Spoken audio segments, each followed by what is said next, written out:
Bismillahirrahmanirrahim. Assalamualaikum warahmatullahi wabarakatuh. Alhamdulillah alladzi bi ni'matihi tatimmus shalihah. Allahumma shalli wa sallim wa barik wa an'im ala nabiyyina Muhammadin sallallahu alaihi wasallam. Faqala Allahu ta'ala ya ayyuhalladzina amanu taqullaha haqqa tuqatih wala tamutunna illa wa antum muslimun amma ba'du.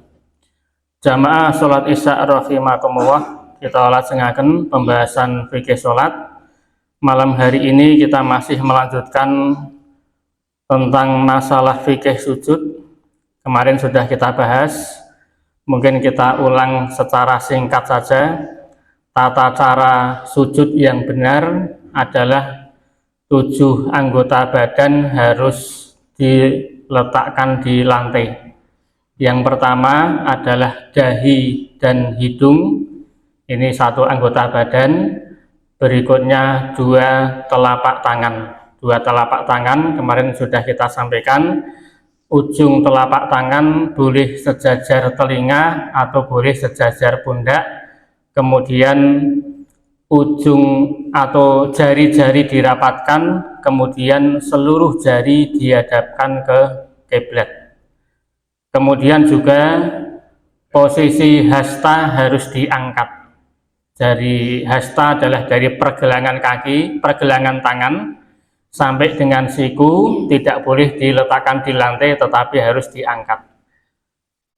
Kemudian juga posisi tangan dibentangkan atau dijauhkan dari lambung atau dari perut. Maka keliru kalau posisi tangan dirapatkan di perut atau di lambung, atau mungkin sikunya menempel di paha, maka ini gerakan tangan kurang tepat. Maka yang benar adalah tangan dibentangkan. Sampai kisah atau cerita dari salah satu sahabat Rasulullah Shallallahu Alaihi Wasallam, di mana beliau menyatakan, yaitu Abdullah ibnu Buhainah, Rasul itu ketika sujud maka posisi tangan dibentangkan menjauh dari badannya sampai ketiak beliau yang putih kelihatan.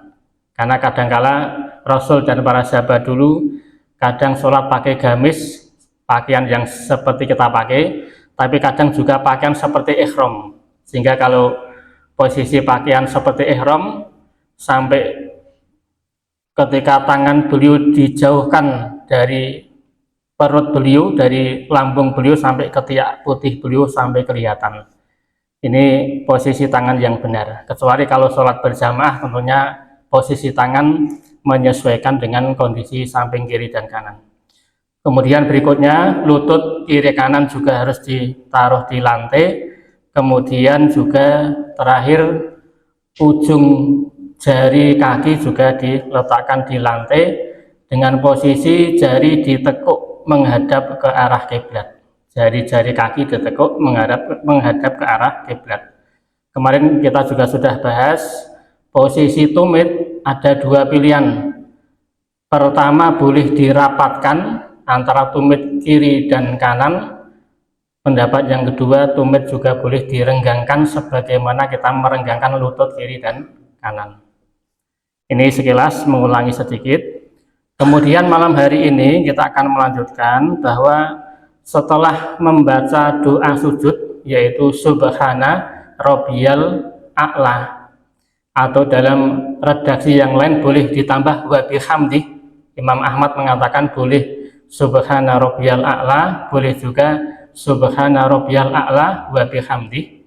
Maka setelah itu masih ada sunnah satu lagi, di mana Rasulullah bersabda dari sahabat Abu Hurairah, aqrabu ma yakunul abdu mir rabbihi wa huwa sajidun fa'aksiru du'a. Posisi hamba yang paling dekat dengan Allah Subhanahu wa Ta'ala adalah ketika dia sujud, maka perbanyaklah doa ketika sujud. Jadi setelah membaca Subhana Rabbiyal A'la, disunahkan untuk memperbanyak berdoa, terutama ini kalau sholat sendirian. Maka kita manfaatkan karena ini waktu yang sangat mustajabah. Dan doa ini senjatanya orang mukmin.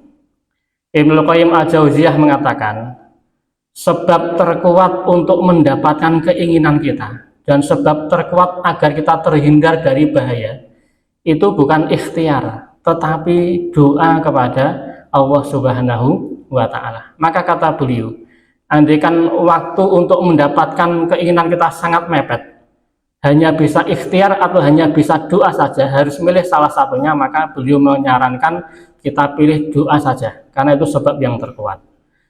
Tetapi hukum asalnya tetap doa harus diiringi dengan ikhtiar. Maka kalau ada seorang muslim hanya mengandalkan ikhtiar saja, maka ini sebagai bentuk kekurang butuhan dia kepada Allah Subhanahu wa Ta'ala. Padahal Allah berfirman dalam surat Ghafir ayat ke-60, wa qala rabbukum ud'uni astajib lakum.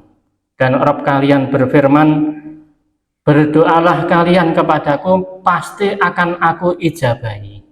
Maka ini doa adalah perintah langsung dari Allah Subhanahu wa Ta'ala.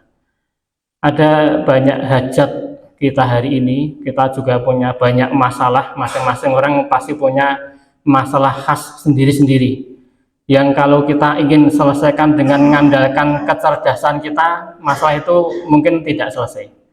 Kalau kita ingin mengandalkan dengan kekuatan fisik kita, masalah itu juga tidak akan selesai. Atau mungkin sekedar mengandalkan dengan harta kita, masalah juga tidak akan selesai. Maka inilah saatnya kita takarub kepada Allah, memanfaatkan waktu ketika sujud untuk banyak-banyak berdoa kepada Allah Subhanahu wa Ta'ala. Di ayat tadi Allah menjanjikan setiap doa pasti diijabah. Adapun kalau setelah doa ternyata Allah tidak mengabulkan persis sesuai permintaan kita, itu berarti pandangan kita terhadap makna ijabah itu keliru. Karena Rasulullah bersabda, ma min muslimin yad'u bida'watin laisa fiha ismun. Tidaklah seorang muslim berdoa asal doanya bukan untuk berbuat dosa, wala qati'atu rahmin, bukan juga doa untuk memutus silaturahim, doanya kebaikan. Maka Allah menjanjikan, Rasul menjanjikan, illa a'tahu wahu biha ikhda salasin, pasti Allah memberikan ijabah dengan 3 kemungkinan model ijabah. Kemungkinan pertama adalah imma antu ajilallahu da'watuhu, Allah akan menyegerakan mengabulkan doa persis seperti yang dia minta. Minta harta diberi harta, minta kesehatan diberi kesehatan. Ini bentuk ijabah yang pertama.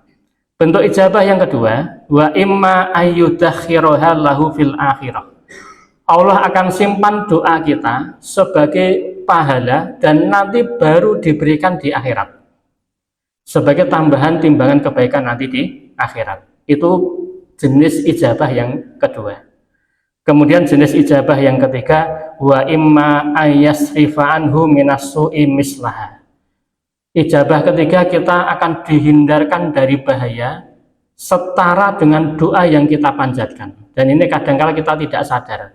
Kita merasa doa kita tidak dikabulkan sesuai permintaan kita, tapi sebetulnya Allah memberikan ijabah berupa Allah hindarkan kita dari bahaya gara-gara doa yang kita panjatkan.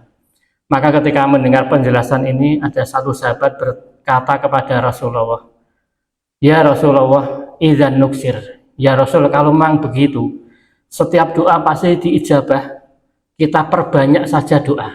Maka Rasul menjawab, qala Allahu aksar, Allah lebih banyak memberikan ijabah doa kita. Makanya terjemah dari ijabah itu bukan dikabulkan yang tepat, tetapi direspon. Maka setiap doa pasti langsung direspon oleh Allah Subhanahu wa Ta'ala. Kalau memang itu mengandung maslahat, nanti doa kita dikabulkan sesuai permintaan. Tetapi bisa jadi kalau dikabulkan sesuai permintaan malah kurang maslahat untuk kita, maka Allah kasih respon atau ijabah model kedua, disimpan nanti di akhirat. Atau mungkin ijabah jenis ketiga, Allah hindarkan kita dari bahaya. Ini dari penjelasan Rasulullah, sehingga tidak ada ruginya kita memperbanyak berdoa kepada Allah Subhanahu wa Ta'ala. Kemudian yang berikutnya adalah selama sujud kita dilarang membaca Al-Quran, yang dibolehkan hanya membaca tasbih dan memperbanyak doa. Sahabat Ali mengatakan, nahani Rasulullah sallallahu alaihi wasallam an aqra'a raqi'an aw sajidan. Saya dilarang oleh Rasulullah untuk membaca Quran ketika rukuk atau sujud. Hikmahnya adalah Quran itu kalamullah. Maka sebagai adab membaca kalamullah, membacanya dengan posisi yang mulia. Sebagai bentuk adab terhadap ayat Al-Quran. Padahal posisi rukuk dan sujud adalah posisi kita betul-betul menghinakan di hadapan Allah. Maka lebih layak kalau dibacanya ketika posisi berdiri, ketika sholat. Akan tetapi, walaupun membaca Quran dilarang, kita tetap dibolehkan membaca doa yang berasal dari ayat-ayat Al-Quran. Misalnya doa, Rabbana atina fid dunya hasanah wa fil akhirati hasanah wa qina adzabannar. Ini dari ayat Quran surat Al-Baqarah, tetap boleh kita baca. Karena walaupun itu ayat, tetapi kita membacanya niatnya bukan tilawah Quran, tetapi niatnya adalah berdoa. Kemudian yang berikutnya, bolehkah doa ketika sujud dengan selain bahasa Arab? Maka jawabannya adalah sebaiknya doa ketika sujud kita hafalkan dari hadis-hadis Rasulullah atau dari ayat-ayat Al-Quran. Apa istimewanya? Hadis-hadis Rasul yang mengajarkan doa itu singkat tetapi mengandung makna yang sangat dalam. Sehingga karakter doa Rasul, katanya singkat tetapi permintaannya sudah menyeluruh. Maka ini yang paling afdol. Salah satu doa misalnya Rasul sering membaca doa Rabbana atina fid dunya hasanah wa fil akhirati hasanah wa qina adzabannar. Akan tetapi kalau memang kita punya hajat yang spesifik, hajat apapun, sampai Rasul mengajarkan, kata beliau, andaikan kita kehabisan garam sekalipun, fas'aluwaha al-milha, mintalah kepada Allah garam itu. Sampai urusan yang seremeh itu saja Rasul tetap mengajarkan kita untuk minta kepada Allah Subhanahu wa Ta'ala. Maka kalaupun ada doa yang sangat spesifik, para ulama mengatakan dibolehkan berdoa ketika sujud walaupun tidak memakai bahasa Arab, dengan bahasa apapun yang kita pahami. Karena doa ketika sujud itu bukan bacaan sholat. Kalau bacaan sholat redaksinya harus ikut petunjuk dari Rasulullah Shallallahu Alaihi Wasallam. Adapun doa ini adalah tambahan di mana Allah memberikan satu tempat khusus doa yang mustajabah ketika sujud, maka kita dibolehkan untuk berdoa di dalamnya. Ini tambahan singkat dari penjelasan fikih sujud yang kemarin kita sudah sampaikan. Kemudian sebetulnya bacaan sujud itu banyak sekali. Ada setidaknya 5 jenis. Kalau kemarin kita sudah bahas makna subhana rabbiyal a'la, atau boleh kita tambah subhana rabbiyal a'la wa bihamdi. Atau mungkin nanti kita bisa menghafalkan doa-doa yang lain. Misalnya subhanaka Allahumma rabbana wa bihamdika Allahumma gfirli. Ini juga redaksi yang lain dari Rasulullah SAW. Atau juga ada doa yang lain, misalnya subuhun kudus rabbul malaikati warruh. Ini mungkin lafaz yang sudah sangat familiar. Ini termasuk doa sujud. Subuhun kudus, subuhun maha suci Allah dari seluruh kekurangan. Kudus itu juga maha suci, tetapi maha suci dari pernyataan yang tidak layak mengenai Allah, yang merusak kesempurnaan asma dan sifat Allah. Rabbul malaikati warruh, Rabbul malaikah, Rabb itu pencipta, pemilik malaikat, warruh, ruh ini maknanya adalah malaikat Jibril. Ya. Ini juga bisa kita hafalkan, kita amalkan. Subuhun kudus Rabbul malaikati warruh. Boleh 1 kali, 3 kali, atau lebih dari itu. Atau tadi juga doa yang lain, misalnya tadi yang sudah kami sampaikan, subhanaka Allahumma rabbana wa bihamdika Allahumma firli. Nah, memang sebaiknya kita amalkan semuanya, karena Rasul juga sering berpindah-pindah dari satu lafaz ke lafaz yang lain dalam rangka untuk menjaga agar sunnah Rasulullah ini tetap terjaga. Ini secara ringkas penjelasan tentang masalah sujud. Maka nanti setiap kali sujud, begitu sujud sempurna baru boleh membaca Subhana Rabbiyal A'la, dan ketika sholat sendirian nanti disunnahkan kita memperbanyak doa di dalamnya.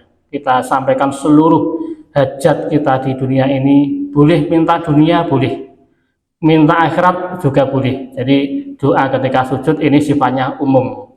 Permintaan dunia ataupun permintaan akhirat tetap dianjurkan kita sampaikan pada waktu yang mustajabah, yaitu ketika sujud di dalam sholat. Dan yang terakhir, sunnah doa ketika sujud ini tidak hanya disunahkan di sujud yang terakhir, tetapi seluruh sujud disunahkan untuk memperbanyak doa dari rakaat pertama sampai rakaat terakhir.